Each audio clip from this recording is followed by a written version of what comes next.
event of jointly organized by us as the ACM Professional Chapter of Jaipur.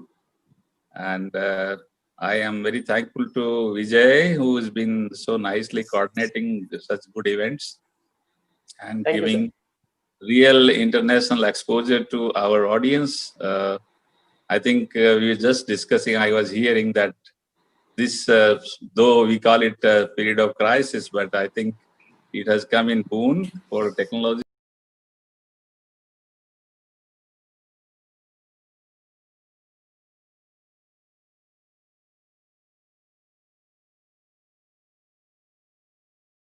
These cooperations in the same intensity in the coming time, even though things get better. That's really great. And we look forward to today's session. I think some very good topics are lined up. Yes, sir. Sure. Great. So welcome once again. Thank you so much.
So I think now the time is already like we have reached at the proper time, 6 p.m. So Gitika madam, may I request you to start?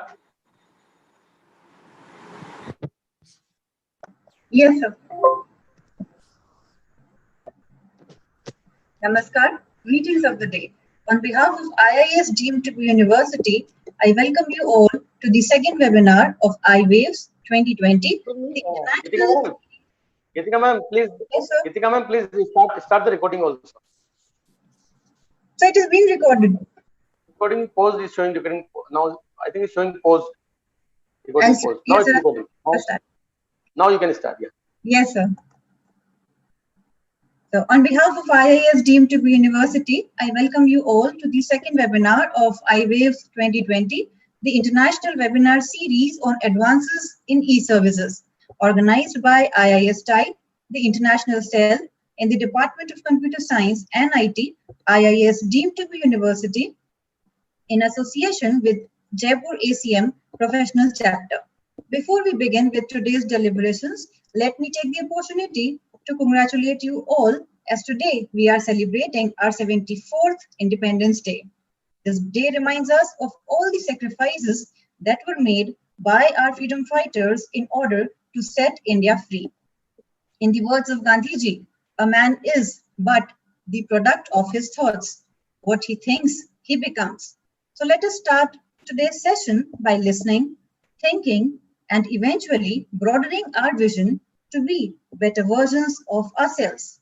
I request Professor Vijay Singh Rathod, convener iWaves 2020 and director IIS TIE, the international cell of IIS University, to say a few words. Over to you, sir. Thank you so much. So good evening, all of you. And let me take the privilege to invite, to welcome you all on this iWaves 2020, that is International Webinars on Advances in E-Services 2020. And today is the second webinar in the series. And we are very much proud and feeling honored to host this event along with ACM Professional Chapter Jaipur. I am thankful to Professor Rajveer Singh Shekhawat sir, who gave the opportunity to organize this kind of webinars, and thankful to all the speakers who have given their consent to deliver their topics in this particular webinar, especially today's speakers, Professor Vincenzo Puri from Italy, Professor Tavares from Portugal, Professor Pastor from Philippines. And thank you so much, sir, for accepting our invitation and giving this opportunity. And I will not take much time, but in this COVID pandemic lockdown in last 6 months, we have learned so many things. And what I have observed that this whole globe, whole universe has become a small village online. And even if we are very far from each other, but we can meet and we can see, we can talk, just we are sitting in front of each other. So it's a power of the technology, ICT, information and communication technology, that has enabled all these things. And the artificial intelligence, when we embed this artificial intelligence with the ICT, it makes the miracle. And that's why we have seen so many good things that are happening very fast and very quick, and automatically everything is being done by the AI. So today we are going to learn so many good things about AI. Professor Puri will be putting light on that, and then image analysis will be taken by Professor Tavares. And if everything is on the like cyber, then cyber security need to be taken into the consideration also. So Professor Pastor will take on the cyber security. So I expect that all the audience today will be benefited by all these good talks by the eminent personalities from all over the world. And so let me again welcome you all, and thank you so much.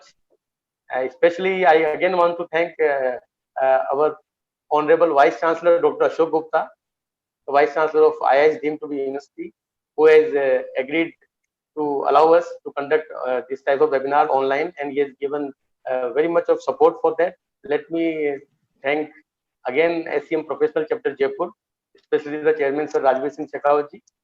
Thank you so much.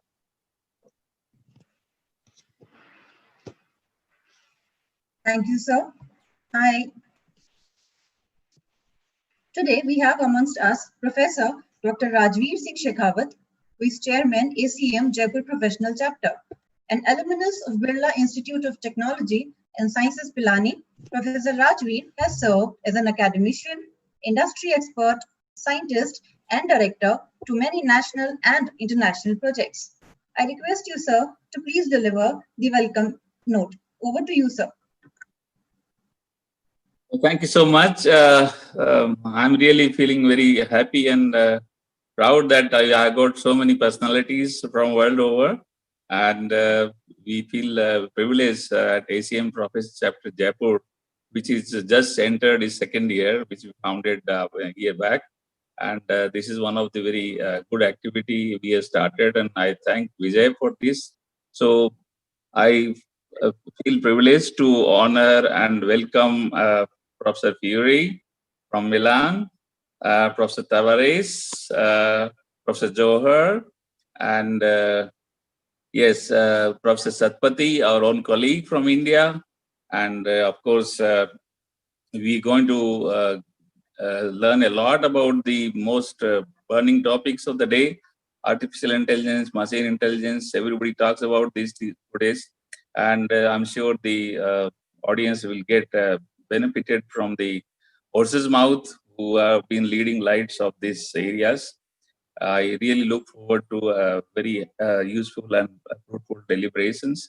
I thank from my heart Professor Tavares, Professor Puri, Professor Johar, everybody to spare their precious time and join us here on this session.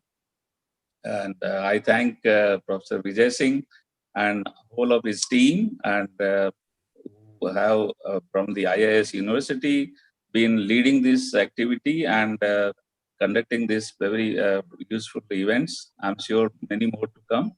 So I'm very happy, and I wish all the best to the organizing team.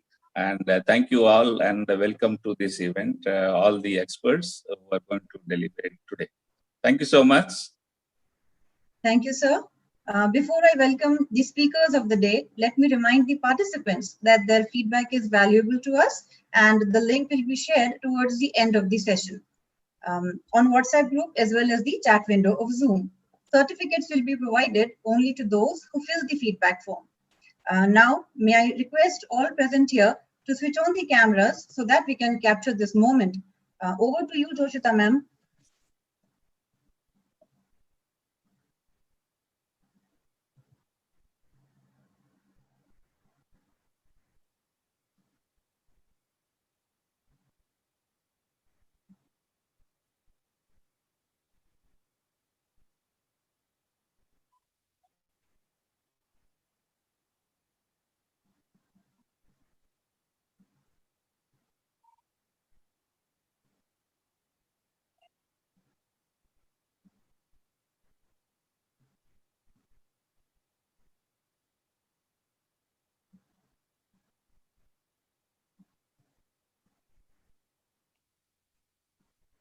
We can all smile while taking the photographs. Prof. Tavares, if you can arrange a little bit light on your face, that will be really nice. We are seeing a little dark on your face. Yeah. Yeah. It is still to And your improve. background light is there. Yeah, I need to go there.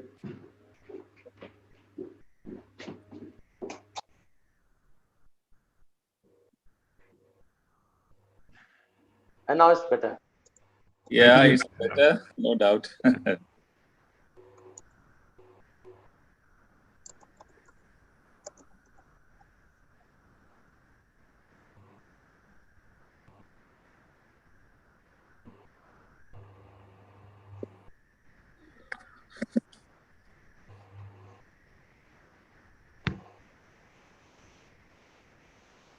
Yes.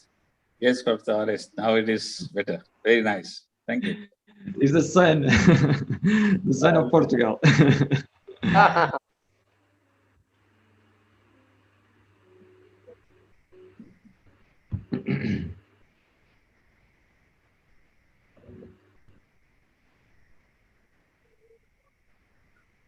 So, Vijay, you can start the session, I think. Yes, we can start now. Geetika madam? Yes, sir. Now you can invite the speakers. Thank you all. You may please switch off the cameras.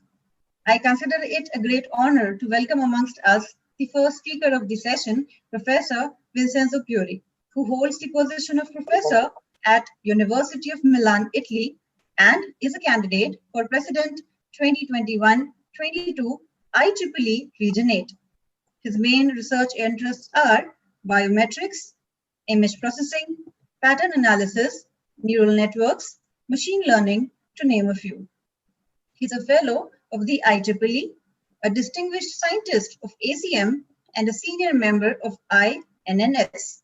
He's also a recipient of many distinguished awards and has many publications of repute to his credit. Today, he will share his knowledge over the topic artificial intelligence for cloud computing and IoT. Over to you, sir. Thank you.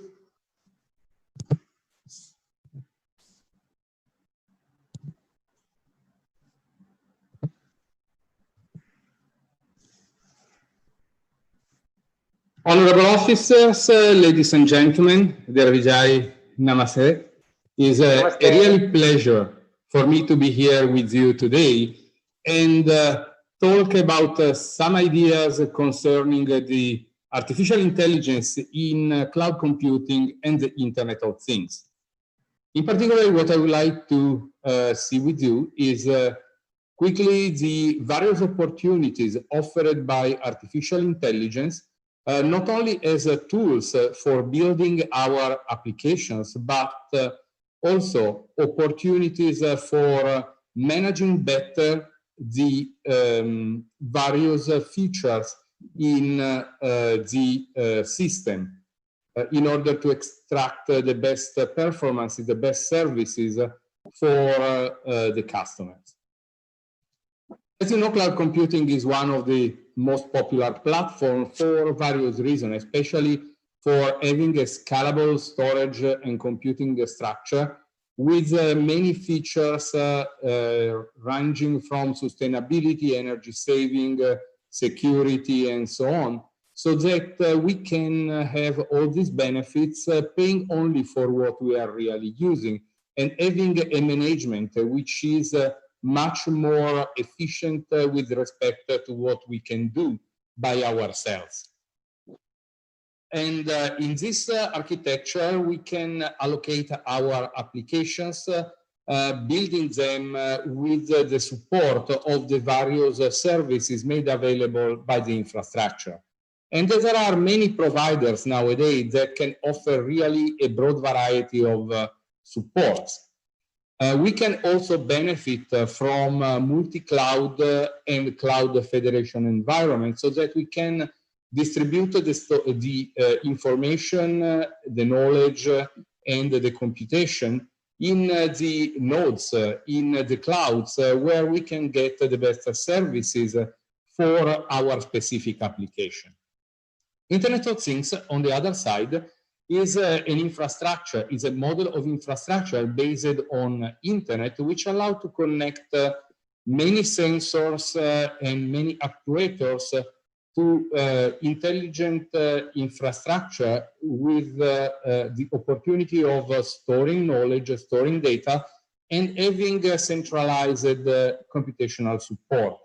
If the bandwidth is not sufficient to create the entire architecture, we can actually think about distributing the computation and the data in a more flexible way. And Internet of Things allow to have really a pervasive infrastructure with an expandable modular structure which is able to support a broad variety of applications for the daily life, for manufacturing, and many more other applications.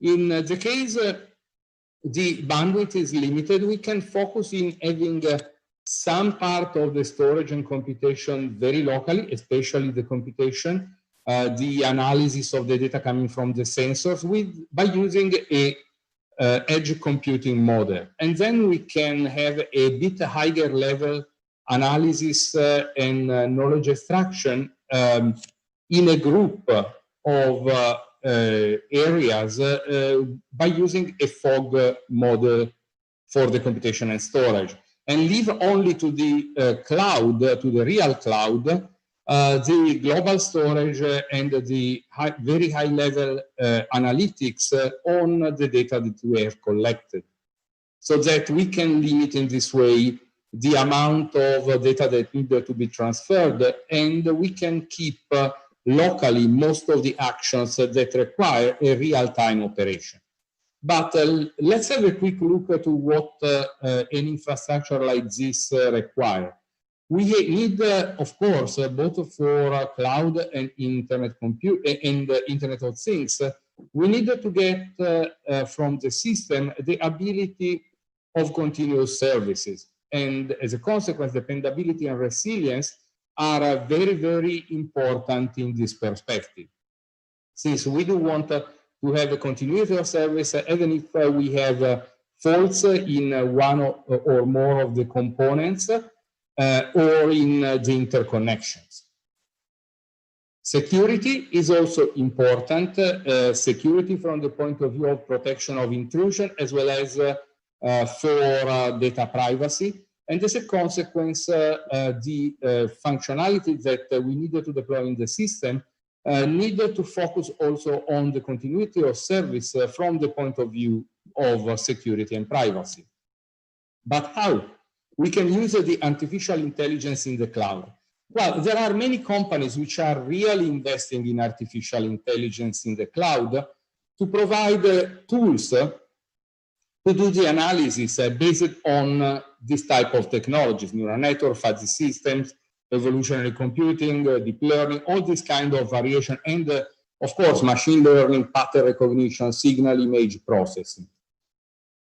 Several of these companies and many other smaller companies actually provide basic tools, basic components that we can put together to perform our analysis. Not only the very high level complete tools, but the basic component that we can combine and embed in our own application, so that we do not need to be really expert in these technologies, in building these technologies, but we may need just to be able to understand their behavior and tune them for our own application, with the help also of the various techniques made available by the provider themselves.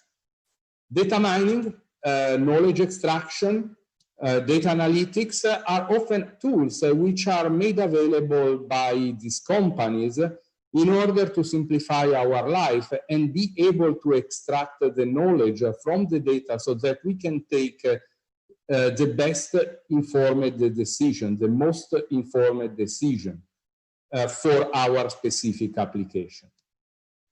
And what has been important in the recent past is that cloud has been really a facilitator of the application of artificial intelligence in a broad variety of cases.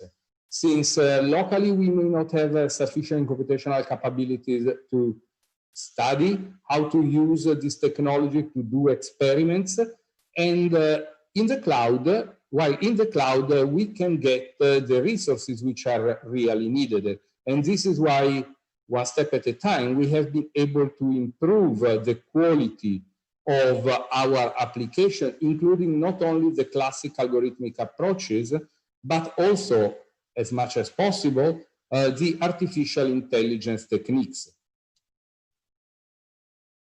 Internet of Things can be seen as a distributed intelligent processing infrastructure where we can deploy in the local component not only the basic data analysis of the signals coming from the sensors, but also some local extraction of the knowledge which is embedded in these data streams, so that we can, if needed, we can react to possible events which may occur in real time, and then forward the essential information, the feature that you have extracted from the data for possible higher level analysis. Artificial intelligence, I mentioned before, can be used also to manage the entire infrastructure, both the cloud and the Internet of Things. In particular, what we can do with artificial intelligence is to analyze the possible requirements requested by the users in order to understand which is the best service, the best configuration of the services to support the application and the use of the application from that specific user. In addition, we can use artificial intelligence to do other management in the infrastructure, allocating the resources and monitoring the behavior of the infrastructure to predict the possible occurrence of problems, of issues, as well as to better balance the various activities for improving the performances for the user, as well as the energy consumption, ensuring a higher sustainability for the entire system. But let's have a quick look to the various opportunities offered by artificial intelligence in this perspective. For example, we can use artificial intelligence to manage the service level agreement, to define the service level agreement. Especially with fuzzy systems, we can specify the resources, the preferences, the operation required by the user, not only by using the typical numeric definition of the characteristics, but also the natural language, so that we can make the interaction of the user with the provider and the system much more flexible and easier from the point of view of the understanding of what is happening in the system. And as a consequence, making the user much more comfortable in using this type of technologies. And machine learning can be used for extracting knowledge about the needs and the preferences of the users from previous user cases of the same user or other similar users. In the case of multi-cloud and cloud federation, the neural network, the fuzzy system, can be used to characterize the opportunities offered by the various components in the system. And as a consequence, the user can make the best selection of these components to build the services which are needed for her own application. And evolutionary computing and machine learning can be used effectively for optimizing this allocation, especially when we have a multi-objective optimization. The distribution of the tasks can also benefit from these artificial intelligence technologies exactly for the mapping and for the specification of the preferences. The composition of the various services to build our own application can be based on the neural network and the fuzzy system, for example, for creating the most appropriate match between our needs and the single components made available in the system. And on the other side, the evolutionary computing and machine learning can be useful for optimization and for extracting knowledge from previous cases. The resource management in the system can be also based on neural network and evolutionary computing for the optimization, so that we can give to each task the most appropriate set of resources, and we can manage also the dynamic reallocation of the various resources to the task in order to obtain the most effective global management in the system. The allocation of the tasks on the virtual machines and then the virtual machine in the system can also be obtained by using neural network, by exploiting capability of analyzing the possible mappings, as well as the fuzzy system for defining the possible constraints and preferences, while the evolutionary computing and the machine learning can be used for the optimization in the multi-objective environment. If we need to balance the various activities in the system, we can use neural and fuzzy systems to perform prediction about the activities of the tasks based on the previous activities and the previous activation of the same tasks or similar tasks. This will allow to have a prediction of the overall workload for the various nodes in the network. And as a consequence, we can use, based on this prediction, neural network fuzzy system for detecting possible critical situations and balancing the load in the various components, possibly moving the tasks from one node to another one. And also in this case, the evolutionary computing can be very effective in helping for the global optimization since we definitely here we have a multi-objective perspective. Similarly, for Internet of Things, we can manage the allocation of the various resources to the Internet of Things tasks, as well as the dynamic allocation of the various resources. Since neural networks can be very useful for the mapping of the resources on the tasks, as well as the fuzzy system can allow us to specify in a fuzzy way the needs, the constraints, and the preferences. The same as we have seen for the cloud infrastructure, also in the case of Internet of Things, we can use neural network and fuzzy system for predicting the activities of the task, the performances of the various tasks, and as a consequence, the workload for the various nodes. And starting when needed, the possible balancing of the workload in order to better exploit the various resources, maintaining sustainability, the best sustainability for the entire infrastructure. And this is also essential to support the dynamic reallocation. For energy, is important to use neural and fuzzy systems in addition to the traditional machine learning techniques, as well as to the statistical approaches to predict the consumption of the energies in the various nodes, and as a consequence to be able to rebalance the request for energy in the various nodes when we have too few processes running on a node. We may consider reallocating them in other nodes so that we can save the energy, switching off some of the nodes without impairing the performances of the various tasks. The global infrastructure, the use of the global infrastructure, the definition of the components that we put in each infrastructure can benefit from neural and fuzzy systems in order to classify the operating status of the various components and structure and see possible critical situations, while the evolutionary computing can be useful for the multi-objective optimization, and machine learning for extracting knowledge about the previous use of the entire system, so that we can consider adding new components in order to make the entire infrastructure more robust and more efficient.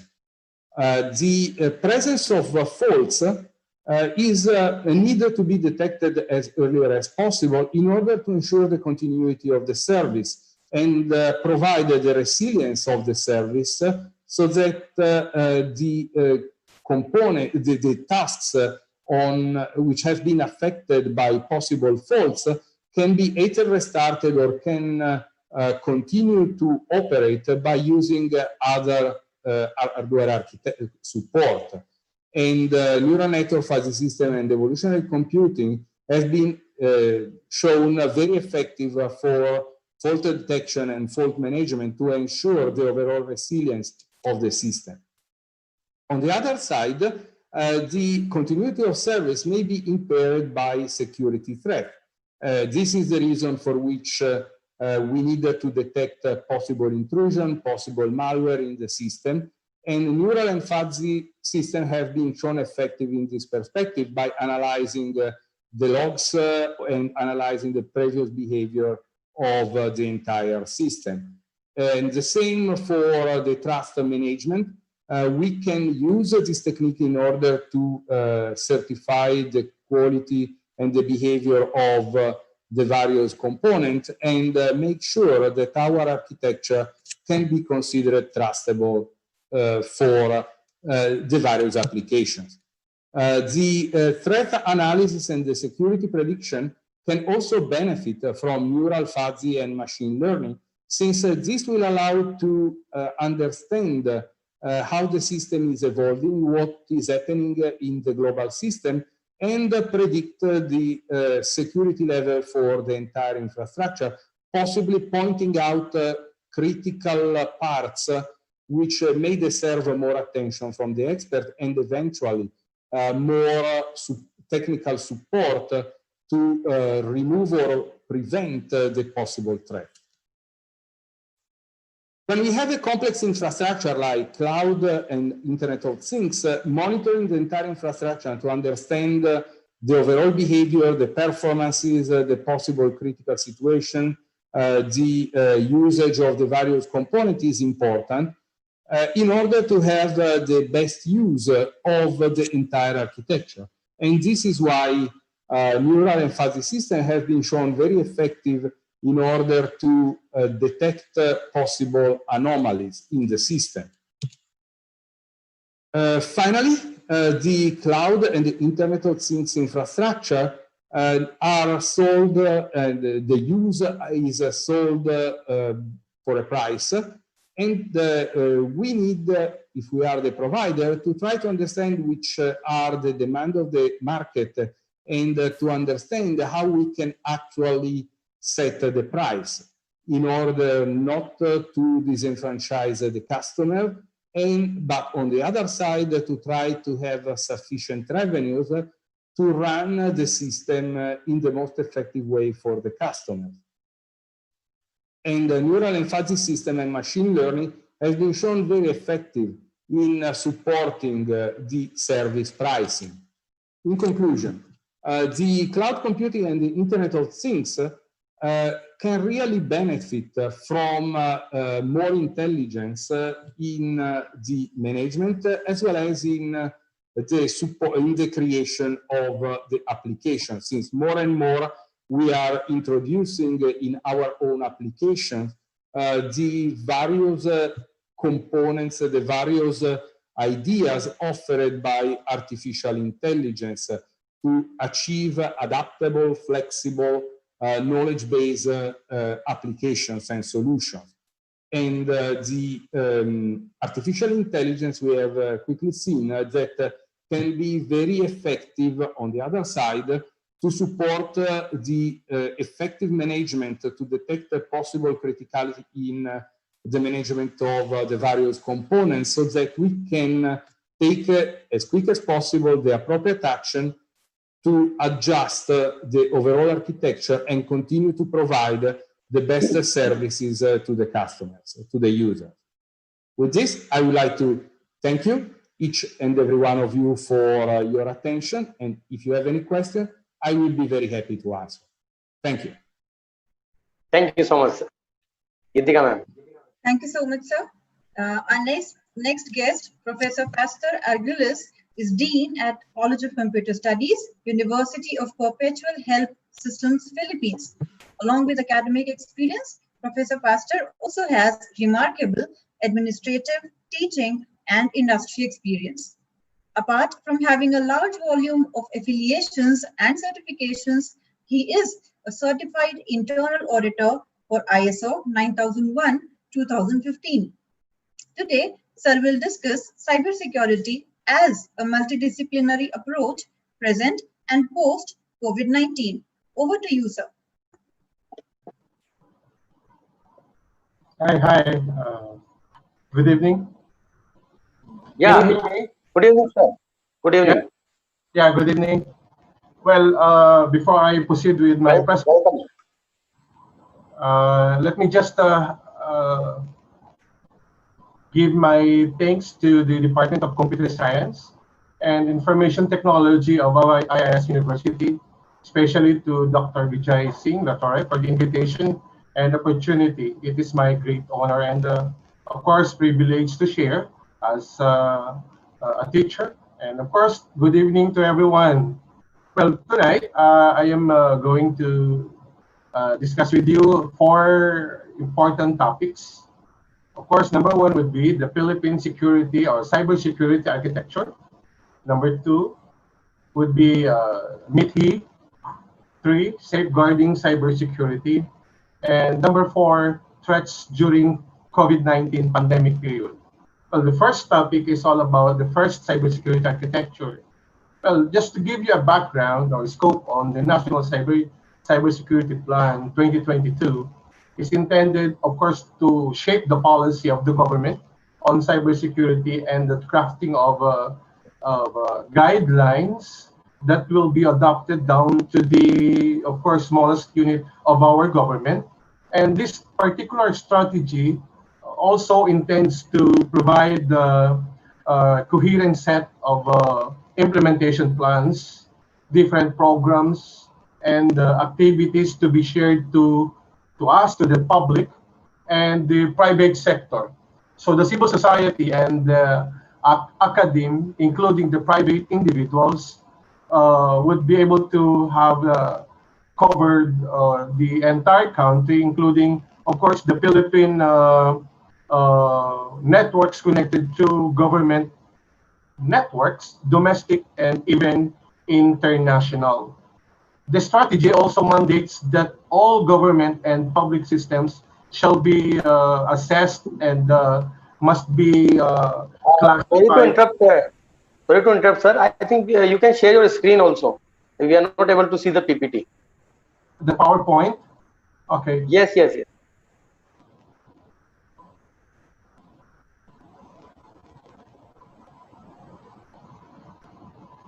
Sir, do you want me to share your presentation, sir? Yeah, I have. I thought it's going to be shared by on your in IS, but definitely I have here my copy.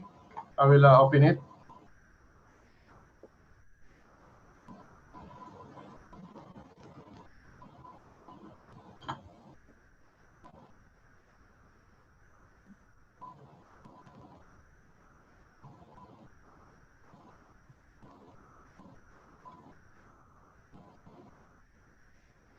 Do you see it now?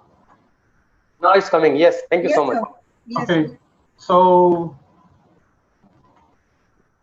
I will proceed with the next slide. Now, as I have mentioned a while ago, so this is exactly the Philippine cybersecurity architecture that my government has put in place. Now, let me give you a background that on March 2016 here in the Philippines, the server of the Philippine voters database was actually reported hacked by Anonymous Philippines, in which at least 54 million sensitive data was leaked into the internet, including 1.3 million passport number of Filipinos working overseas. So according to common news articles reported by various, of course, news articles, newspapers, the breach into the system occurred through the use of SQL or SQL. That's one platform in terms of database management system. It was injected to SQL. So the alleged hacker was actually arrested by our National Bureau of Investigations, government agency, after the IP address was discovered and tracked down. So definitely, in terms of the national agency, the DICT, one of its common goals is to ensure the rights of individuals to privacy and confidentiality of their people or personal information, ensures also the security of critical ICT infrastructure, ensure the security of information assets, provide oversight agencies governing and regulating different ICT individuals and businesses. And of course, one of the things that are also in line with this is to conduct periodical strategic planning and workshop activities to reduce the countries vulnerable to cyber threats. So at the same time, establish linkages for coordination on domestic, international, and transnational efforts related to cybersecurity. So these different government agencies, in line with the forensic, cyber warfare, and different agencies in line with the sectoral CERT, has a big contribution to the project of our government. So the following agencies that attach to DICT, of course, the National Telecommunication Commission, the National Privacy Commission, and the Cyber Investigation and Coordination Center. So what is all about the government plan, or what we call the MITHI? So MITHI is a term used to medium-term information and communications technology harmonization initiative. So it is all about the government information system plan, which actually issued during 2000, through Executive Order 265, which is actually it is a guide for computerization for key frontline and common services and operations of the government. So what is all about this? So it's all about the EGMP, or the e-government master plan, or the blueprint of the e-governance, which means when the government framework is and guides, of course, the computerization of different key frontline and common services operations of the government. One of it is that one of the government e-government master plan is singular authoritative strategic plan blueprint for e-governance, and currently being formulated by the Department of Science and Technology intended to update the government information system plan. So the stakeholders engagement actually work out into the final output, which is the government master plan. So the priority areas of the Department of Information and Communication Technology talks about, first, the electronic society, focuses on ICT services of the society, just like technologies that we have in place right now is to fight, of course, against COVID-19. It's all about the electronic health, the e-health system, and also the financial technology that are working in place to support different online transactions in financial aspects. The electronic government, the e-government, ensures also the use of ICT in the government into citizen-centered approach. So that's how our government, that's how my president, or our president, focuses on the citizen-centered thinking, so that all the needs of the people would be addressed through this technology. And of course, the electronic business that actually mandates the growth of the ICT-enabled industries through public-private partnerships. Now, if I'm going to look at the results according to cable.com.uk and the casia.com, the internet speed, in Southeast Asia, we are on the rank number 6 in terms of speed. We have the average of 5.5 to 5.5 Mbps average as the consumption of our speed in the country. So why am I telling you this? So it actually one factor that would make this cyber threat becomes more feasible or possible to work out with our system. So that's why it's one of the important and significant projects of the government is to increase.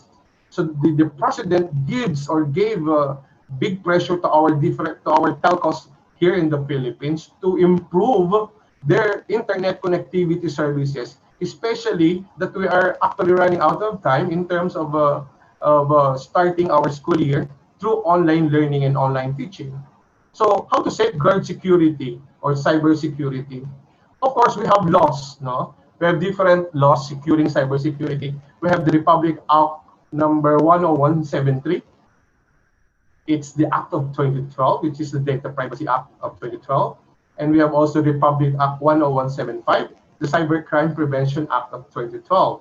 And also to form this law, or this important two laws in the government, the DICT was formed in 2015, RA 10844. So these are the laws that secure cybersecurity. So what is all about the National Cybersecurity Plan 2022 goals? Definitely, there are 4 components, or there are 4 important security plan. Number 1 is the making critical information infrastructure trusted and secured, making government information environment secured, making businesses secured, and of course, the citizens, making individuals aware and secured. Why? In Philippines dependency on ICT, if you are going to look at the rate and the rank in terms of industry, banking is the number 1, 46%. Manufacturing, 26%. Electricity, gas, and water, 7%. And transportation and storage, well, of course, I will have to admit that the transportation system here in the Philippines may be the lowest entity that would be given to serve this type of technology. So it's understandable. And the strategies of the government, of course, is to have the National Security Council. the state, of course, should undertake different steps to ensure that the protection to the Filipinos, the welfare of the Filipinos, the well-being of and the way of life, the institutions and territory and the sovereignty should be secured. And of course, the Department of the Justice, which is the entity where they have to execute the law of our the Cybercrime Prevention Act. And of course, the Philippine National Police, as I have stated, it's the National Police, and of course, with it is the CIDG, the Criminal Investigation Department, and of course, the National Bureau of Investigation, the Department of National Defense, or the Armed Forces of the Philippines, and of course, the different non-government organizations are also one of the agency or sector in our society that contributes a lot. Now, let's talk about threats during the COVID-19 pandemic period. No? So definitely there are 5 important things that we have to understand to avoid things that would attack us. Number 1 would be phishing and mouse spam, definitely. This is when you say phishing, it's a method of course, trying to gather personal information using a descriptive emails and website. So it actually reminds employees to be cautious when opening emails about, for example, COVID-19, especially those from outside your organization or office. They should exercise, of course, caution when entering credentials into your website, link from an email to your personal email, to your SMS or text messages, or even social media account, or when downloading attachments. Second would be a credential stuffing. So it is a type of cyber attack where collections of stolen login credentials from one service are used to attempt to break into accounts on various services. So definitely it may have been necessary to make services available to your employees remotely, to us as an employee remotely, without the time of secure accounts through multi-factor authentication. And definitely, along with securing accounts with this would be the MFA, or the multi-factor authentication. MFA, employees should make sure that all passwords are secured and should never reuse passwords on different accounts. Number 3 would be the ransomware. It is a form of a malicious software that encrypts a victim's file. So in some cases, it is possible that mouse spam emails that start a ransomware infection will use, of course, COVID-19 lure. Why? Because while preventing ransomware attacks, from being successful is the best outcome. Being prepared with backups is the next best thing to do. Number 4, remote desktop protocol targeting. So it is a protocol or technical standard for using your desktop computer remotely. So it is all about also a software. There is, of course, algorithm behind it. Those attackers have formulated an algorithm that actually used for several different protocols, including, of course, the RDP, the remote desktop protocol, the independent computing architecture, maybe, or even the BNC, or exactly the RDP.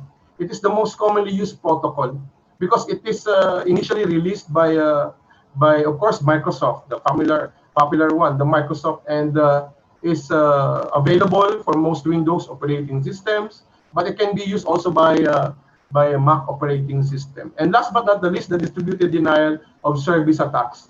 It is, of course, again, a malicious attempt to disrupt normal traffic of a targeted server, service, or network by overwhelming the target of its surrounding with the huge traffic.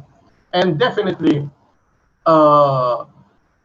this one could actually work with the downtime from attack is actually even more detrimental with a remote workforce. And also, a larger remote workforce can act as an unintentional, of course, the denial of service attack at the same time, simply because more users are trying to access services at the same time. And to handle these possibilities and to ensure you are protected against this or this kind of attack, have increased the bandwidth. As I stated a while ago, here in the Philippines, we have I might say not really good internet connectivity. So that's why I might say also that the cyber threat is there, no? And at the same time, it might temporarily disable unused services to allow for more bandwidth, no? And discourage, of course, our colleagues, employees from streaming videos, yeah, and music or other streaming services through this. So it's also very significant or important that we in our offices we can actually monitor the different activities of our employees for those who are not running I mean those employees that are running the bandwidth very high, so it means that maybe they are not they are doing things that are not under the call of their duty as an employee in the office. So also remind all employees to look out the malicious websites, applications, and non-cyber frauds. And of course, prevention or tips. No, now securing business networks for the new normal. Organization or offices or us in our university should implement, of course, the Center for Internet Security and implement it in implementation in order to enhance cyber hygiene. Securing employee home networks while conducting through this virtual private network can add a layer of security. It actually extends our private network across the public network and enable different users in our offices, in our office, to send and receive data cross shared in public network. Now, next is employees' personal device security. Of course, we cannot avoid sometimes that some employees may be personal equipment instead of or alongside that company issued hardware. But for me, I think it's very important that these employees should use the office issued hardware and avoid using their personal gadgets or devices inside the office because it connects to our internet system. And at the same time, it should also employees should take to secure their personal devices, especially when they're using them for work purposes. It's very important. Of course, number 4 is secure video conferencing. So in terms of video conferencing capability, it has become a staple to help employees to continue meet face-to-face working apart. So keeping meetings private and password protected with a unique password. I always say that in my colleagues or with my students that for you to keep that, you need a unique password to incorporate with your virtual meeting so that it cannot be interfered by a malicious attacker. And definitely, it's very important that having the unique password for each meeting is essential for ensuring, again, security. And number 5, make sure to install antivirus software in your device. Not only an antivirus software, a licensed antivirus software, but an upgraded or updated antivirus software. Why? To protect your device from malware, you have to install these powerful security solutions. Why? Because this becomes, of course, a proactive measures to help you prevent compromising your work and the data stored in your electronic devices. So, measures to be taken by employees at the workplace.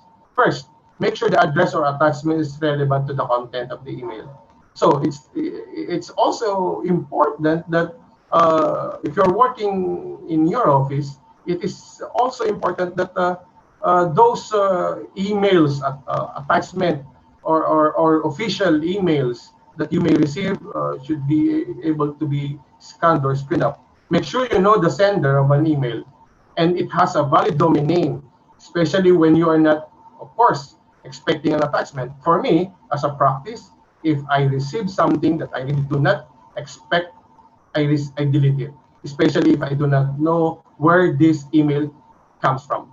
Look for typos inside the email as well as sender's mail. Use antivirus, as I mentioned, or anti-malware software on computers. So, extra cautious if the email tone is urgent, because those intruders cuts in or walks in. Recheck the URL, the uniform resource location, before opening web page, and use trusted uniform resource locations or website. Do not enter any credentials in any web pages that are not related, of course, to your organization. And I think that's all for me this evening. And if you have some other questions, I will be glad to answer those. And again, I would like to say thank you and congratulations to IIS University for this wonderful and very educational webinar. Thank you. Back to you, ma'am. Thank you so much, sir. Thank you, sir. The next dignitary to honor us with his presence is Professor Joe Manuel Tavares, who is Professor at Faculty of Engineering, University of Porto, Portugal. His main research areas include computational vision, medical imaging, computational mechanics, scientific visualization, human-computer interaction, and new product development.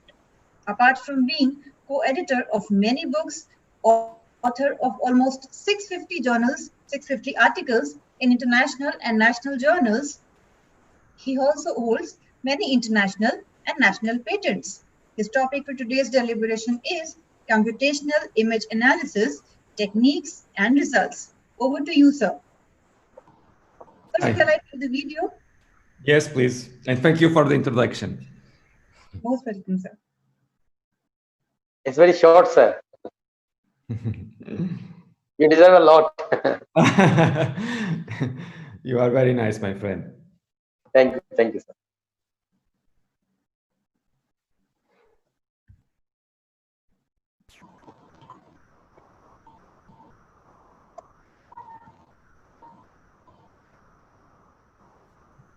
Sir, is it visible? Yes, it's visible.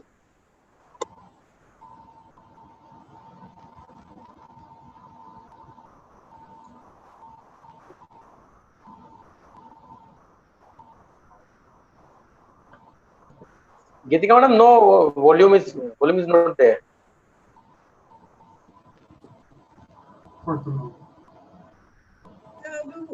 I am sharing the screen, so.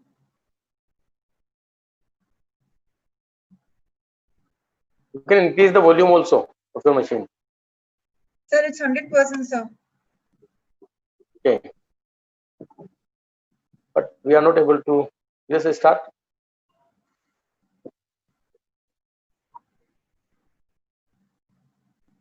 Sir, is it audible?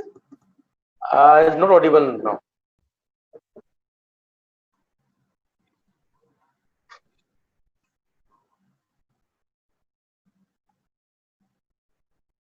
So please suggest, what do we do? Professor Tavares, can you do something for that? Like audio is not there. Well, I can do the presentation online. Let me change the place where I am. Okay. If it's possible, please. Yes, that is the big difference.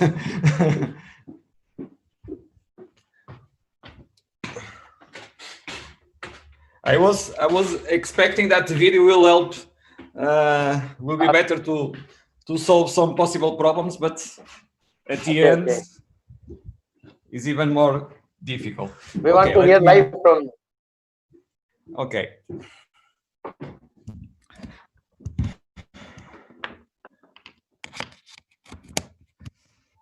Okay, so please allow me to share my screen. Okay, I think I can. So let me find the presentation. First of all, I need to open it.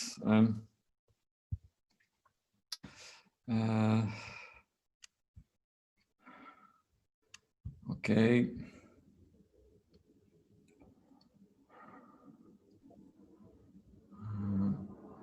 Okay, I think it's this one. Yeah, it's this one. So I will share the screen.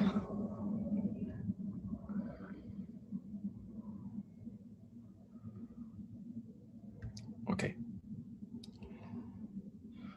Okay. It's visible. Okay.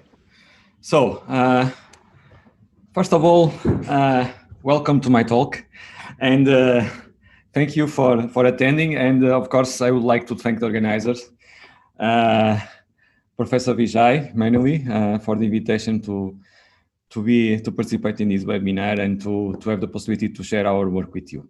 So, the title of the talk is Computational Image Analysis and Techniques and Results. Basically, I will show you, I will share with you the work that we have developed in the last 20 years, I think. So the time is go by.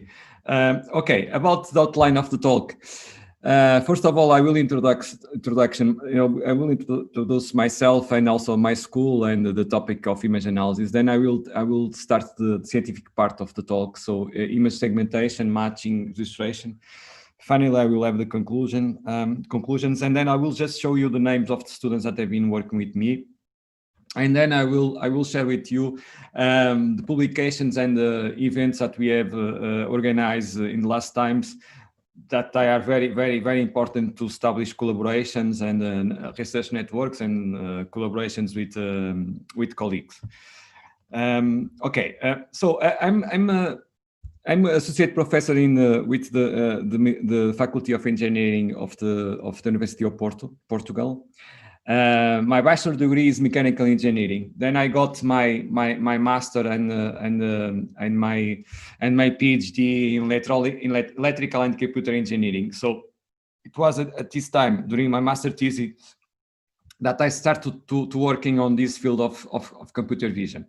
And 5 years ago, I obtained my habilitation in mechanical engineering again. So I'm trying to I have this two branch. My background is these two main branches: mechanical engineering and also electrical and computer engineering. And I try to use the tools of mechanical engineering in this area of computer vision that traditionally is seen as an area of electrical and computer engineering or computer science. My research institute is this one, Institute of Science and Innovation in Mechanical and Industrial Engineering. So about my school, we have more than 6,000 undergraduate and master students, almost 800 PhD students, and we are more or less 600 faculty members. We have more than 600 international students. This is our campus today. This is the Faculty of Engineering. So here we just have courses related to engineering. Is in one of the campus of the University of Porto. And these two buildings that you can see here are two research institutes that belongs to the university. And my institute have these two buildings that you can see. The faculty and myself, I live in Porto. Porto is the second city of Portugal, in the north part of Portugal. Portugal is this small rectangle that you can see here. Portugal makes border with Atlantic Ocean, but also with Spain. We are a 900 old country. In the past, we belonged to Spain. This is a picture of our campus, part of our campus of our faculty. And Porto City, the port of City Porto is well known because of the faculty, but mainly because of port wine. Port wine is the brand of the city, and you can see here the picture of the old part of the city that is known as Ribeira, and the typical boat that's several years ago was used to transportation of the port wine from the north part of the country to the Porto city. Okay, this is a modern building that we have in the city. That is the city music hall.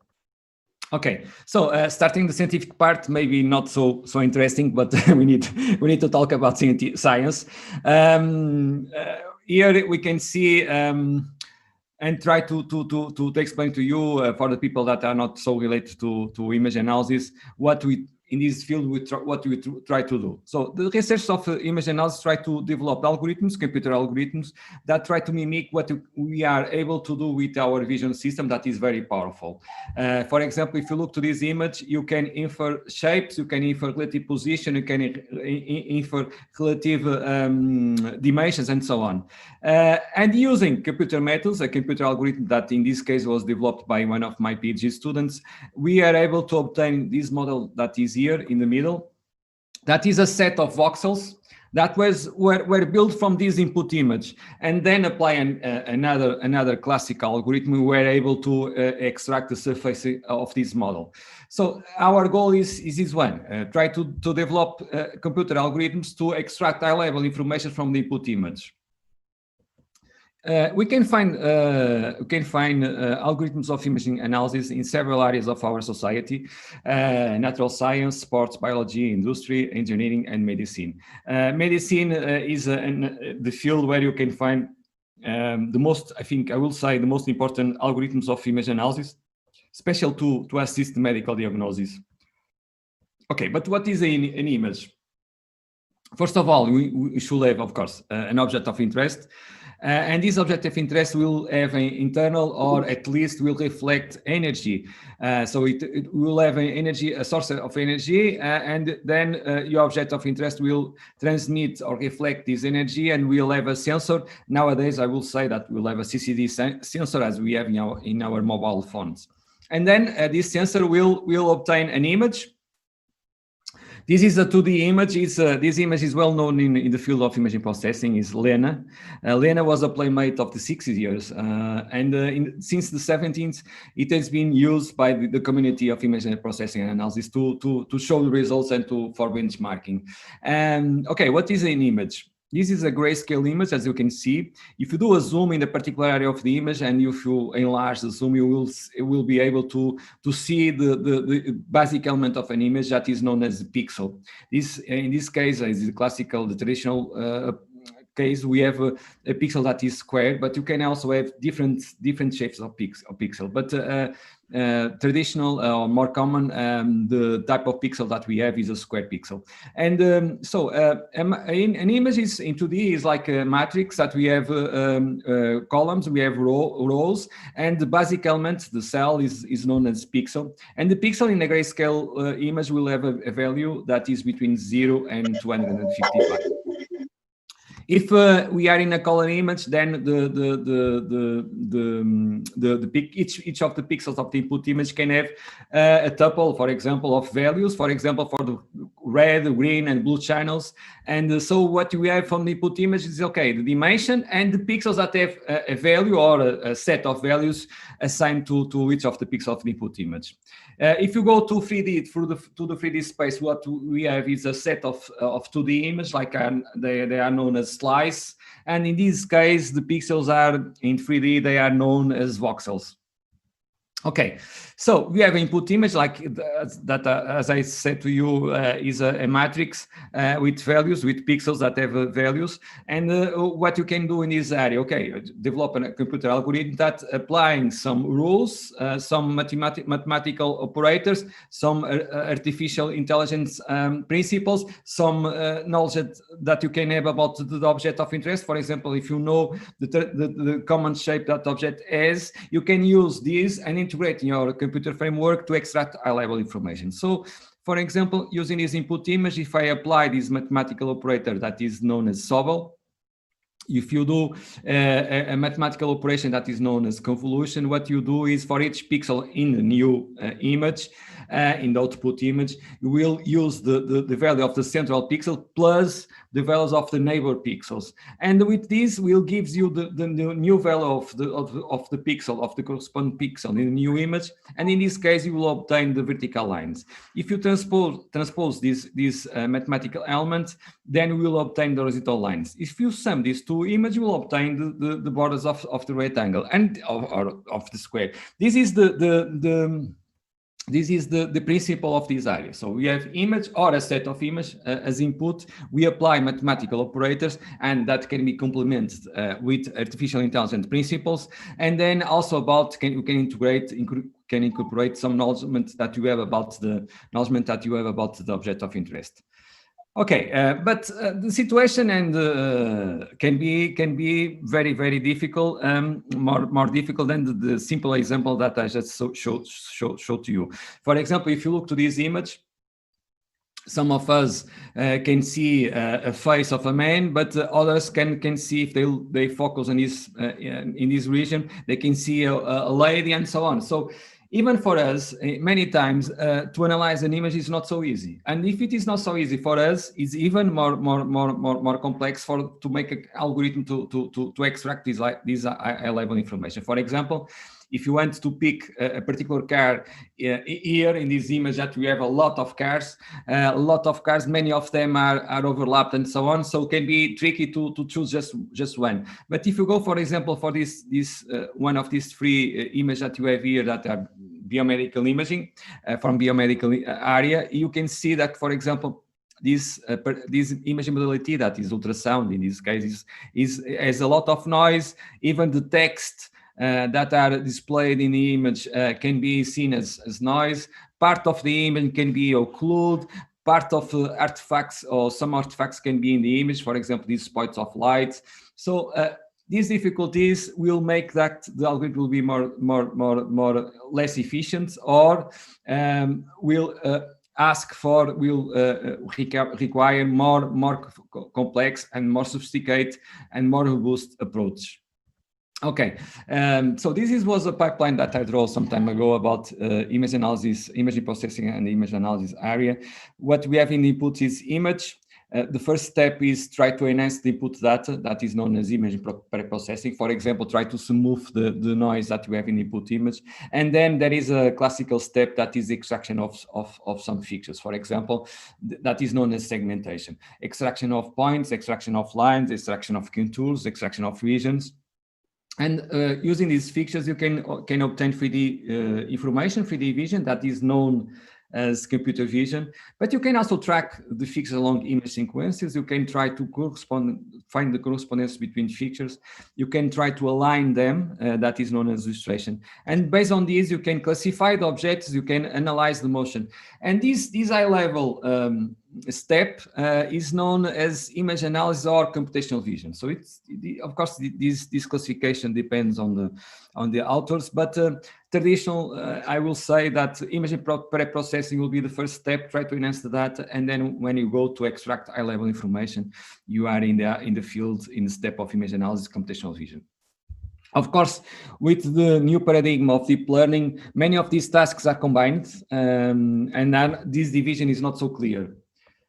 Okay, but if you develop an algorithm, you need to see, first of all, you need to see if the results are good or not. And then we need to compare your algorithm against the algorithm of state of the art. And for that, the classical approach is compare the computer results against the results obtained by experts, medical doctors, for example. What sometimes is not easy, because ask for a doctor to do the manual segmentation, for example, of, I don't know, 100 images is not so easy to convince them.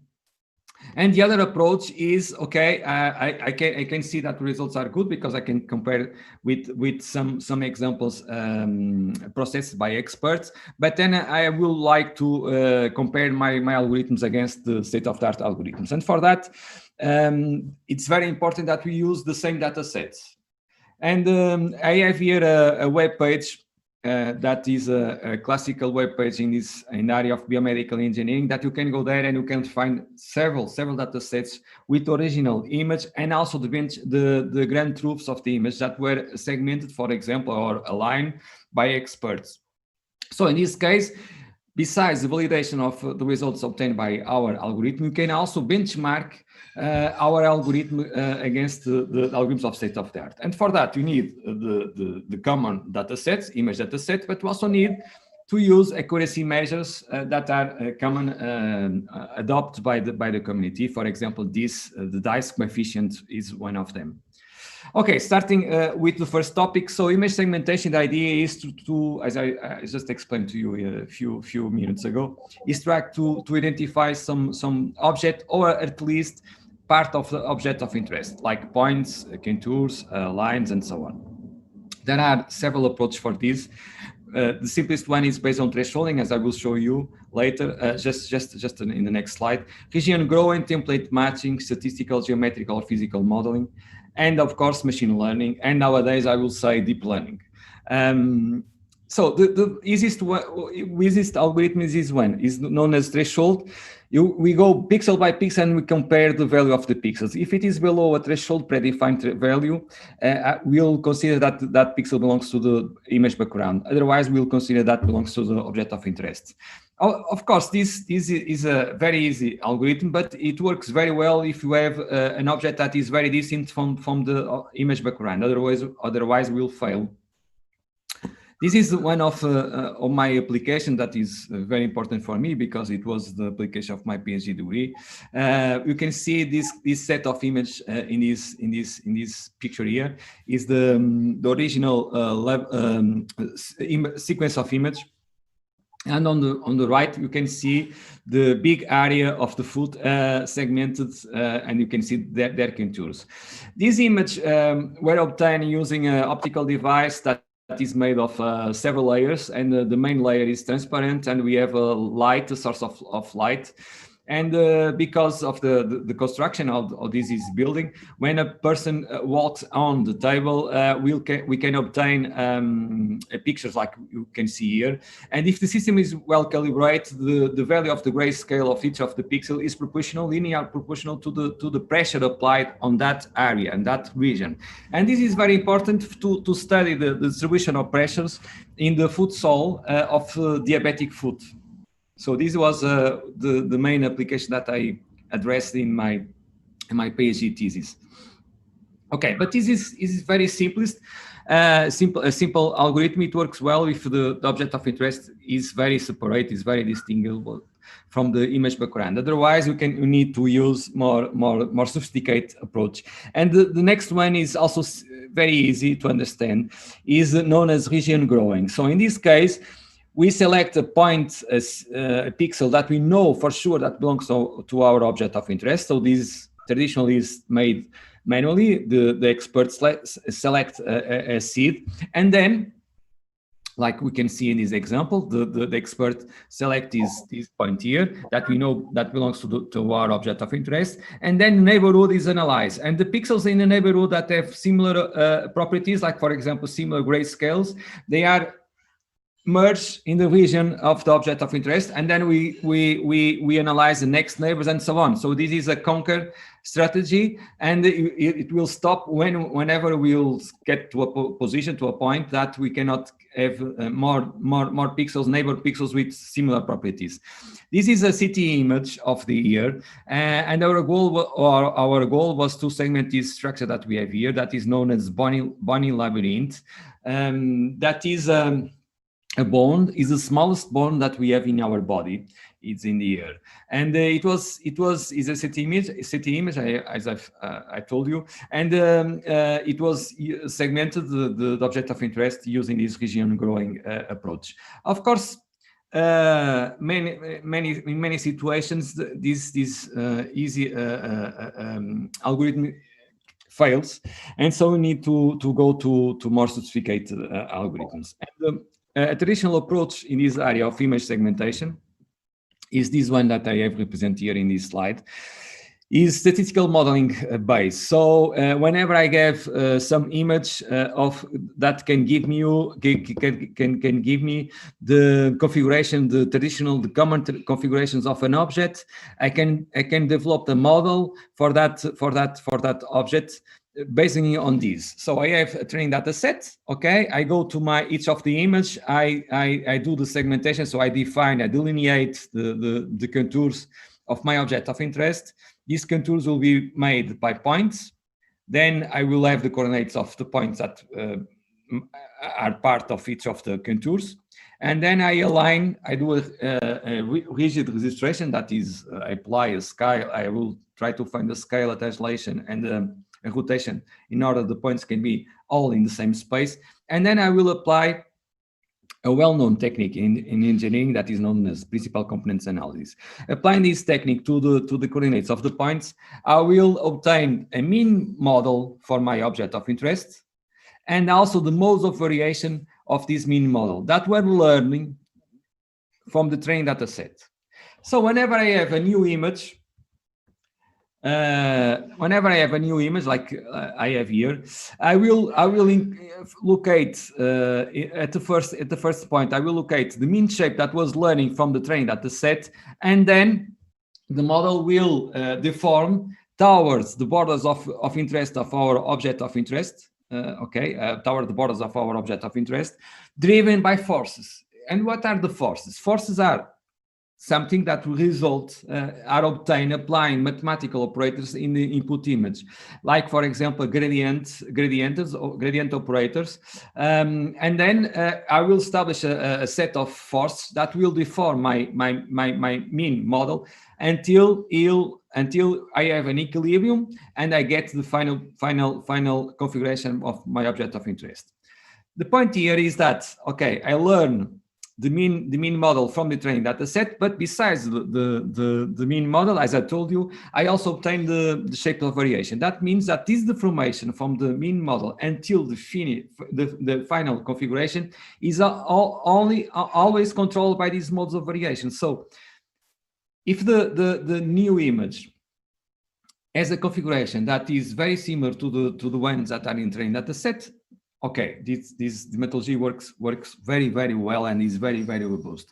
Otherwise, if the new configuration of your object of interest is very different, it will fail. Why? Because the model will not be adapted to the final configuration of the new object, because the modes of variation that were learned from the training data set will not allow this final configuration. By the way, this is a CT image of the head, as you can see, and the goal here was to analyze this area, this region that is known as vocal tract, and the final goal was to analyze speech production. So the air flows during the speech production of a particular sound, in this case of the Portuguese language.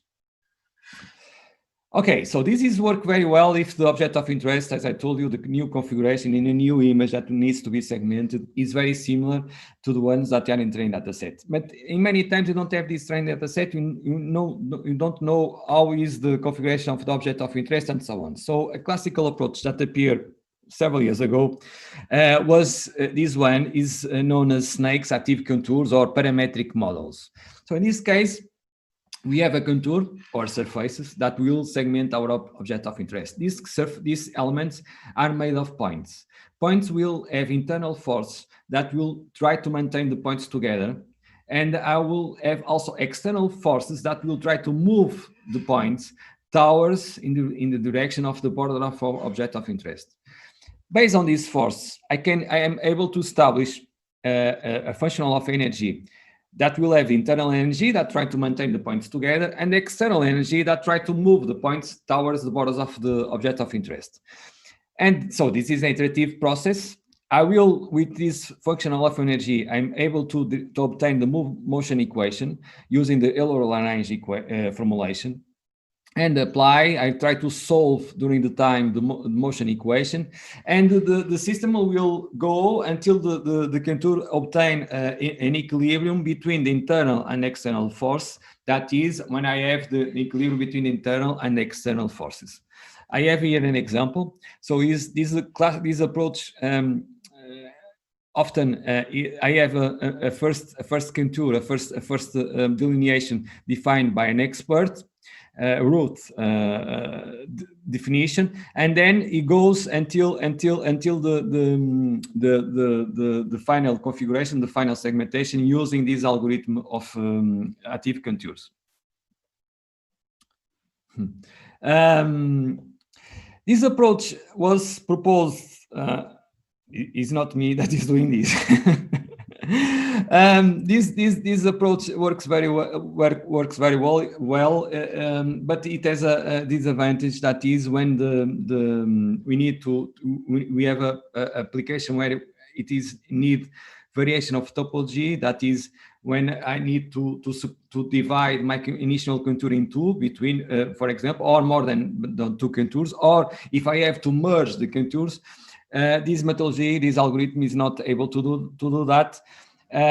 So it cannot handle variations of topology. And to overcome this situation, the proposal that appeared was based on geometrical models.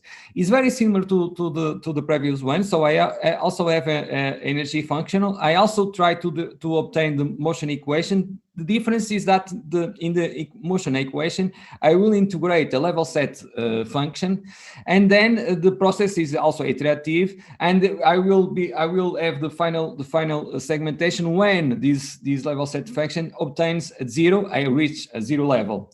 And this methodology is able to handle the variations of topology. For example, if I have an ultrasound image of the carotid artery, and the goal is to obtain the borders of my carotid artery, if I apply the active contour, so the parametric modeling, I'm always able only to obtain these external borders.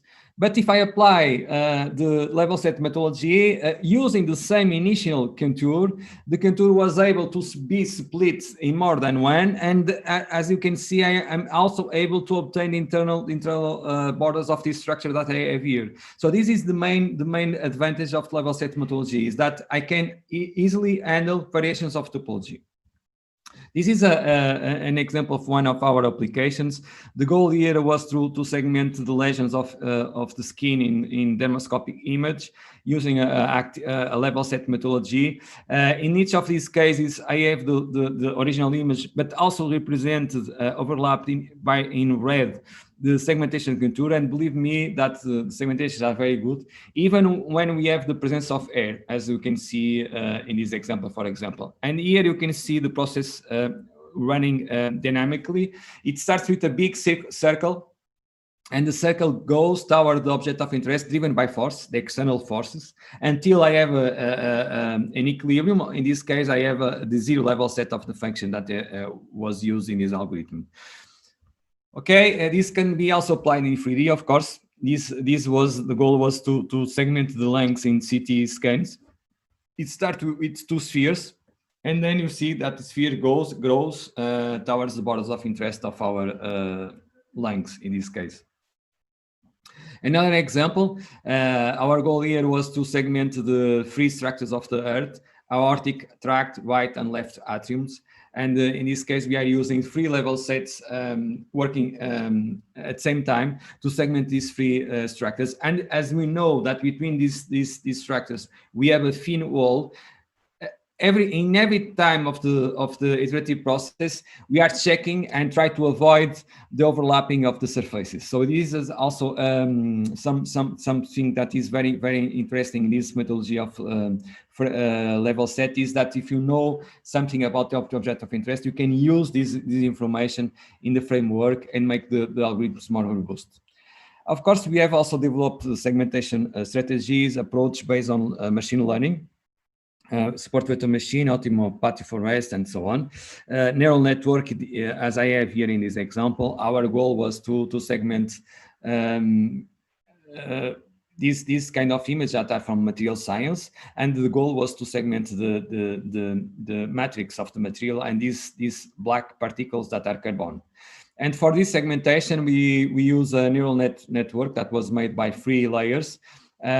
Each of the layer has elements that are neurons, as try to simulate what we have in our brain. And between the neighbors, between the neurons and between the layers, there are connections. And each of the connections, we have weights.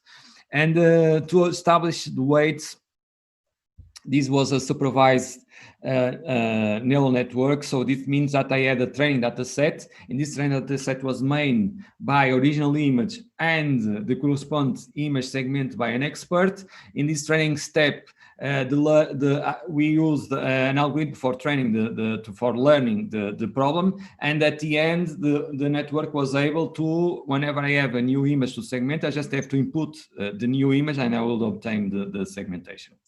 Of course, with the new paradigm of big data, we can have now very big, huge, I will say, data sets for training. And with the computers that are became more powerful and more powerful, we can have more layers, and we can have more complex neural networks, and we get the deep learning approach. We have also some new works using deep learning. This is the work of one of my PhD students. She wants to segment the liver. So we have the original image, CT image, and we have here the manual segmentation obtained by an expert and the segmentation obtained by the computational algorithm that is based on a convolutional network. And another one of my PhD students wants to segment the prostate, as we can see here in these two examples, also using a convolutional neural network. So I will say that whenever we have a very big data sets for training with the grand truths for each of the images that are in the trained data set, nowadays I will say that deep learning is the main approach that has been used in this field of image segmentation. Okay, about image matching. Here the goal is try to establish the correspondence between the features that are in two images. This can be important, for example, whenever you want to analyze the motion involved, or if you want to align the data. There are several approaches for this. A classical one is try to move to a model space, and in this model space try to analyze the signatures of each of the features. We develop a methodology that we have two objects or two sets of features that you want to match, want to establish a correspondence. We model the two configurations by a physical or geometrical way. In our physical approach, we are using the finite elements method. So we assign a virtual material to each of the objects. We obtain the matrix of the physical modulation, and then based on this physical or geometrical modeling, I'm able to extract, compute the eigenvalues and eigenvectors. So I'm going to the model space, and in this model space, I can compare, I can analyze the displacements of each of the features. And the displacements of the features that are similar between them, I will say that the figures should be matched. So I'm able to build a matrix with the cost of correspondence between all the features. And then I apply optimization algorithm in this matrix with the costs of each of the possible match. And I obtain the final match for the sets, for the two data sets. Okay, examples of application of these algorithms. I have here an external contour, the internal one, and these lines here, these segments of lines represent the match that were found between the two contours. Also, two different views of isocontours, several isocontours, I don't remember the number. And between these isocontours, you can see the lines that gives us the match that were found. And here, two different views of two surfaces with the match found between the surfaces. So this is a methodology that can be applied in 2D and 3D data. Okay, image illustration.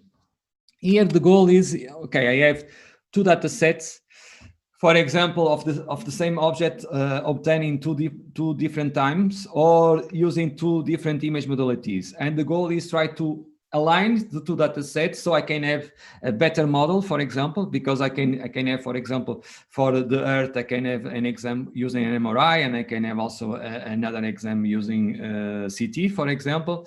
And if I combine the two data sets, the two set of image, as they are from the same organs, the Earth, probably I will obtain at the end a more realistic model. This is also important whenever you want to see the difference between two data sets, because if you have two data sets and you align in the same space, then it will be easier to discover the difference or the similarities between the two data sets. We have developed several approaches for this. One is based on the matching approach that I just showed to you 2 or 3 slides ago. I have two images that I want to align. One I will keep constant, I will keep fixed, I will not change, and the other will be changed. That is known as moving image. So first of all, I will extract the fixtures, in this case contours. I will establish the matching using the methodology that I just showed you based on physical or geometrical modeling and model space. And then using the match that were found, I'm able to find the rigid transformation involved between the two data sets, the scale, the rotation, and the translation. And whenever I get this rigid transformation, I can apply the rigid transformation to the moving image, to all the pixels of this moving image, and I will obtain the two images aligned. So an example, MRI from the brain, two different MRIs from the same subject, brain. We first of all, we segment these contours that are the contours from the corpus callosum structure, and then we establish the correspondence with the matching established. We are able to find the rigid transformation, apply to this image, and we have the two images aligned. So before the illustration, the two images are like this, and after illustration, you can see that they are now well overlapped. Well, this approach is very nice because to find the matching, we are just using a few data, very few, a very low number of points. So this is a very fast algorithm, computational algorithms. However, you should note that we are using just information that are in a particular area of the input image. This means that, okay, the error of the alignment will be very low on that area, but outside that area, it can be considerable. So it depends on the application. And to solve this possible problem, then we develop a methodology that is based on the Fourier space. So the idea is, okay, I have two images that I want to align. Okay, here they are before the illustration process. So what I can do, I can transpose each of these two images to the Fourier space, and in the Fourier space I can analyze the spectrums, and based on the spectrums I can obtain the rotation and the scale, and then I can obtain the translation that is involved in between the two data sets, and then I apply this transformation to one of the image, and you can see the two images after the illustration process. Okay, but in these two approach that I just showed, try to explain to you, we are applying the same transformation, the same rigid transformation to all pixels of one of the image, the moving image. This can be interesting in many applications, but in others can be not so interesting. So we also developed an optimization process to obtain the illustration process, illustration alignment, the illustration alignment of two images. One is kept fixed as in the other approach. The other will change. But now is an optimization process, as I told you. So I have a similarity measure, like for example, mutual information. And then I will compute the mutual information between the two images, and then I will try to change some pixels of the moving image in order to obtain a better similarity between the two images. And this is optimization process goes, and it can gives you very good results because you are using a local alignment on the two data sets. And here is of course, it is an optimization process. So whenever we are using an optimization process, we can be trapped in a local minima.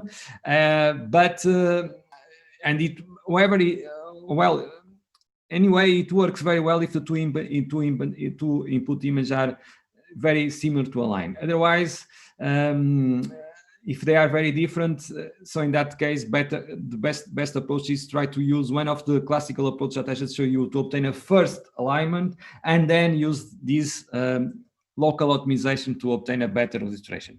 Anyway, this is an example, two images of the brain from different image modalities, CT and MRI. So in this case, we are trying to align data sets from two different modalities. This is known as image fusion. And you can see that before the illustration process, they are like this, okay? And after the illustration process, using this approach, this optimization procedure, we were able to obtain very good alignment. For example, if you look to these cavities that we have in our head, you see they are well overlapped after the illustration process. Okay, just to conclude, this area of image analysis is very interesting and at the same time very complex. What is very good for us, otherwise we'll not have space to develop new solutions. And another important aspect of this area is that the algorithms are developed in function of the based on the application. That means that we don't have just one algorithm for image segmentation, for example, that works very well for all possible applications. We don't have a master algorithm, for example, for image illustration. And for us, the researchers of this area, this is very good. Otherwise, we will not have any possibilities to continue our research. But as I try to explain to you, if the application is very demanding, to make the algorithms more robust and more efficient, the best approach is try to integrate in the framework, in the computational framework, the information, all that you know about your object of interest. Because if you know something about the object of interest, you can integrate this in the framework and you can obtain better results, more robust results. And for this, it's important to use knowledge theory methods and knowledge that came from different areas: mathematics, computational mechanics, medicine, biology, and so on. So this is an area where you can find, you see that the collaborations are very, very important. Okay, just the names of my students that have been working with me, basically master, PhD, and postdoc students in the last years. They have developed all of these work, so my thank you to all of them. The research institutions that have found these research, so also to them my thank you. About publications and events, as I told you in the beginning, in the slide of the outline of my talk, we are always trying to have collaborations to establish networks in these fields of image analysis, and we have two main branches. One is publications, the other is organization of events. This is a journal that we found in 2013 with Tails and Francis. We started this journal from the scratch, and is related to imaging and visualization. Is already indexed in Scopus and so on. Is already indexed by WebEZ of Science. We are waiting for the first impact factor, but it's a new journal. Anyway, is doing very well, and is of course open for submissions for the colleagues that are working on this field. Since the beginning of this year, I was nominated editor-in-chief of this journal that is related to biomechanics and biomedical engineering. This journal is I will say an old journal in the biomechanics and biomedical areas, as now more than 30 years, is well established. So it's a journal that is also open for submissions. And in 2012, we established with Springer this book series that is known as Lecture Notes in Computational Vision and Biomechanics. Our goal, my vision, and with my colleague, Professor Renato Natal, George, that is working with me in my department, was try to combine the fields of biomechanics and imaging. So we start this series with book series with Springer that is also open for submissions, for proposals, for book series, for volumes, contribute volumes, proceedings books, and so on. And as I told you, we are always trying to organize events. We organize conference like this one, CRP, that will be next May in my city. So if you want to visit Porto, please submit your work, or at least attend the conference. I will be pleased to welcome you here in my city. And besides conference, we also run some thematic sections, workshops, and symposia in big conference. This is very important to establish networks and also to gather people's works for the journals and so on. So to conclude, I have some research grants. So if anyone that is attending this talk wants to continue the research related to computer vision, I have master and PhD research grants for persons that wants to obtain a PhD or that wants to develop the postdoc project. These grants are related to Bosch and my university. It's a framework, a joint project between my university and Bosch security systems. So here we are using algorithms of computer vision for safe cities. So it's not biomedical imaging, it's computer vision, more traditional computer vision, try to segment humans, for example, but also animals and so on, and to segment them, to classify them, to track motion, and try to estimate and classify the behavior and so on. So if you want to apply for one of the positions, please contact me. You just need to send me an email. And so, thank you very much for your attention, or I will say in Portuguese, obrigado. Obrigado is thank you in Portuguese. And thank you for attending. For attending the talk. I'll be pleased to answer your questions. Thank you very much. Thank you so much. Obrigado, Professor Tavares. It was really a nice talk. Nice, very well. It's not only knowledgeable, it's inspiring also. Like we can all, like many researchers are sitting here now. You've given them many topics to do their research, pursue their research, and thanks for your invitation to call them for visit to Porto. Thank you so much. Thank you so much. Thank you. And thanks to Professor Vincenzo Puri, sir. You've given such a nice talk on this artificial intelligence, IoT, and cloud computing. Thanks, Dr. Puri, for all these things. And I would like to thank Professor Pastor also for providing knowledge on cyber security and all these threats to us. So now, Geetika Madam, I think we can take one or two questions for each speaker because we have very limited time. And then other questions they can definitely send us email, and we'll forward the email to the speakers, and then we'll get the answers and we'll spread. There is no problem. So Geetika Madam, over to you. Yes, sir. Thank you, sir. I thank all the speakers for sharing their knowledge and enlightening us, and also for cooperating with us through the technical glitches. It is a privilege to have you all amongst us today. Now, we will now have the QA session due to paucity of time. As sir mentioned, we will be having a few questions. So over to you, Yashasvi ma'am. Thank you, ma'am. First of all, I would like to ask a question from Professor Puri that what is the future of artificial intelligence and cloud computing in the field of scientific research? There are actually many opportunities for both areas in a broad variety of applications. Still, there is a lot that can be done in the cloud computing technology from different point of view. The management, the dynamic allocation, the resource allocation, fault tolerance and resilience in order to improve continuously these opportunities, as well as from the point of view of security and privacy, which are more and more relevant for any application worldwide.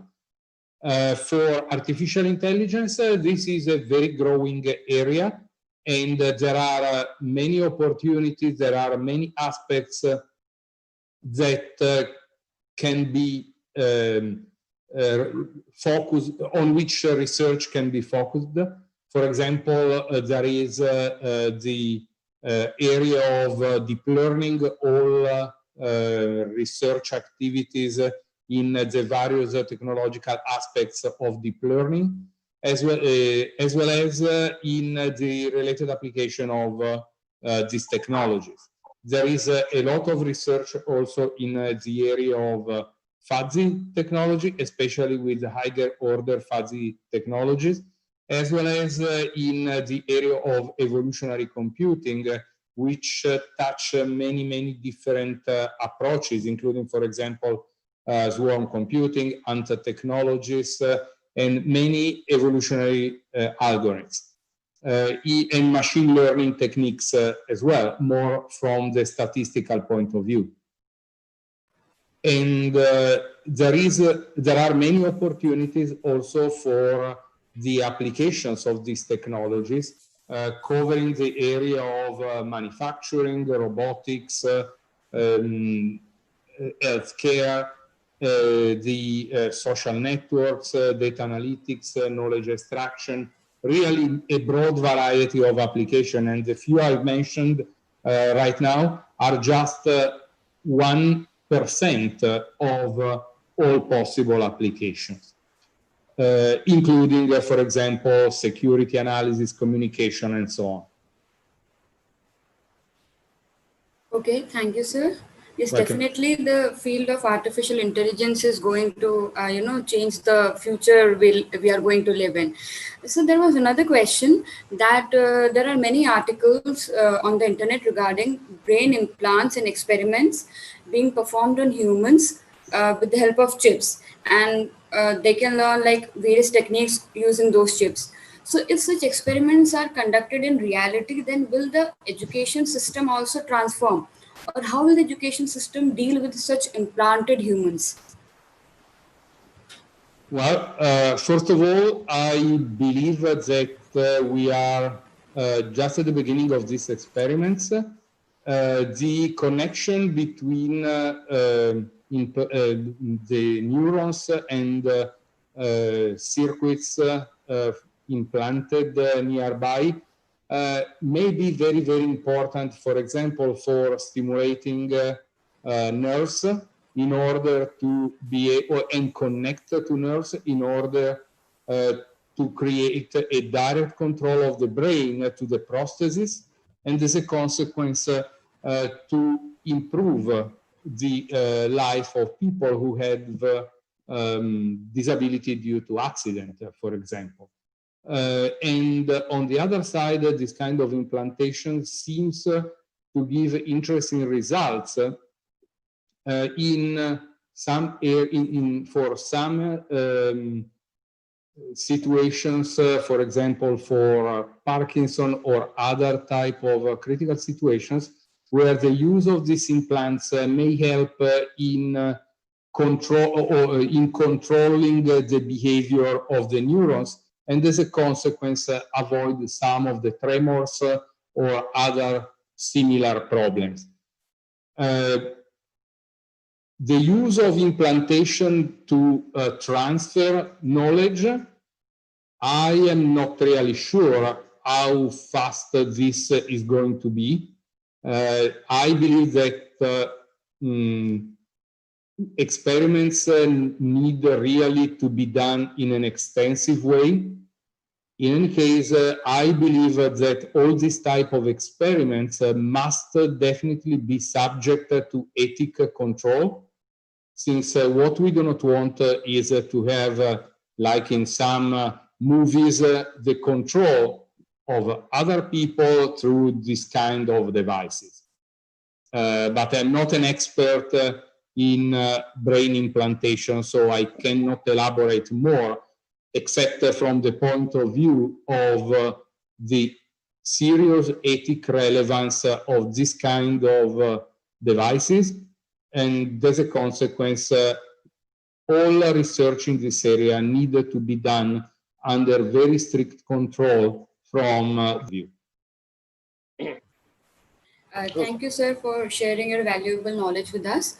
Now we move on to questions from Professor Pastor. Yes, yes. Yes, Mehak ma'am, will you please? Yeah. So a lot of questions have poured in for Professor Pastor for his rich and really informative talk. One of which was that as most of the teaching these days is happening online, how can we as parents and teachers control cybercrimes that may occur through online classes or educational platforms, as mostly the students are operating these platforms without any supervision? So if you could suggest any platform which is safe to use, and how can we increase awareness regarding cybersecurity in the current times, as the COVID times currently are very technology driven. So what would be your views on that? Okay, in our settings, in my university, we are going to use in our online synchronous platform or synchronous teaching and learning. We are going to use Microsoft Teams and Google Meet. So these are the virtual applications or platform that my university will be using, of course, for security purpose. Why? Because each of our student and faculty members or teachers have their own unique email account that will be used in order for them to log. That is actually synchronized and saved or replicated to our server. So in that way, we can be able to, of course, in terms of recording, in terms of mobilization or of students, of course, is one of the things that they have to keep in mind. Of course, is to keep everything up to date.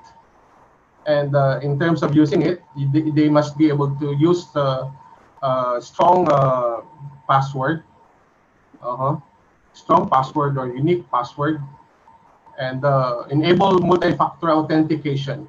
It's very important.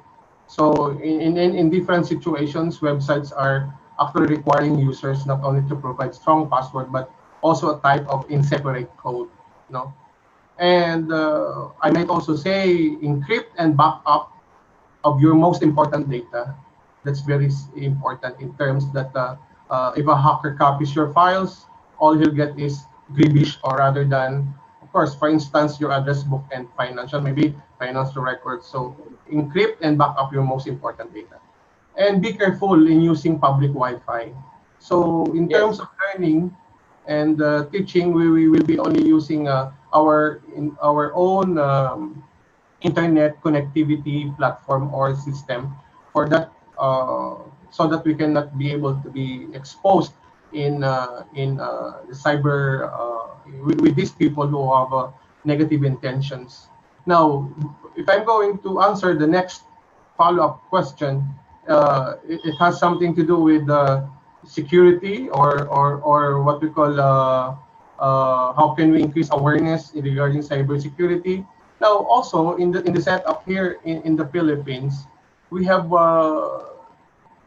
put in place what we call the Integrated Government Philippines, or IGOV Philippines. So that is under the Association of Southeast Asian Nations in Japan Information Security Awareness. So in this particular field, this project actually considers the IT security as a top priority and adopts measures to address this through, of course, different devices or hardware components, the software application, and capability development and training. So this in this way, we can actually inform and make our Filipino people, my colleagues, to be able to have this information campaign, the strong online security. And this project actually considers IT security as a top and priority adopt measures to address this through hardware and capability development and training among IT security. So again, through the DICT and our Data Privacy Commission, all of these things are put in place so that the mobility, the business, and different government agencies, institutions are totally secured and protected against these malicious people that are running in the cyber world. Thank you. Okay. Thank you, sir, for your answer. That was indeed very helpful. Another question, which was in continuation with the question that I asked. Mahek madam. Yes, sir. We can have one last question with Tavre sir, because we are absolutely, out of sir. time. Absolutely, sir. The rest of the questions will be mailed to our speakers, so that's completely fine. Yes, sir. Okay, fine, sir. Fine. Over to you, Yashasvi.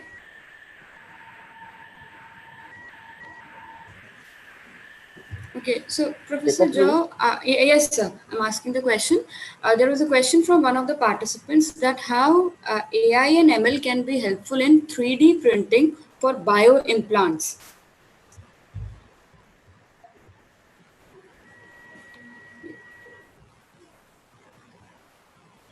Am I audible? This question is for Professor Tavres. I think you can again repeat. Yes. I'm repeating the question that how AI and ML can be helpful in 3D printing for bioimplants. And the question is for me? Yes, sir. Okay. So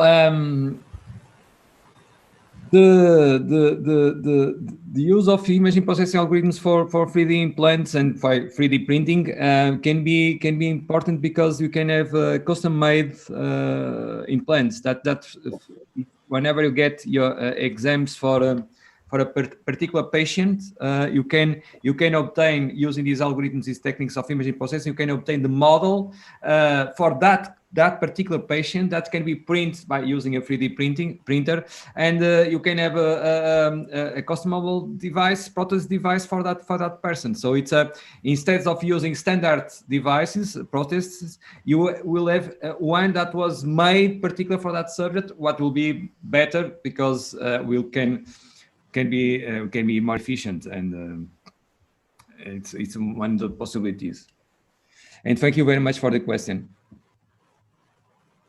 Thank you so much to all of you, sir. You have taken it's almost 2 hours. You all have been sitting with us and delivering your talks. Thank you, Thomas, to Professor Vincenzo Puri, Professor Tavares, and Professor Pastor. Thank you so much. You have made this webinar really unforgettable. And I would like to say the audience also, participants, the YouTube streaming is also live, and you can see whenever you get time later also, you can go on YouTube and see this webinar, the live recording of this webinar, and you'll get the knowledge, I think, accordingly. And thank you so much to all of the speakers, sir. Now over to the anchor. I would also like to request you to just accept the certificates which we have as a token of remembrance. There are some certificates for Professor Joe and Professor. So as a token of our appreciation and token of our gratitude to you, sir. Thank you so much. Thank you, sir. Thank you. Thank you. And we'll email the certificates as well. Thank you. Namaste, sir. Namaste. Thank you so much. And happy Independence Day. Happy Independence Day to you all. See. Geetika Madam, if you want to say any concluding remarks. As we come to the end of the session, I thank the speakers, guests, and participants who came from all across the world to make this session successful. The feedback form is now available.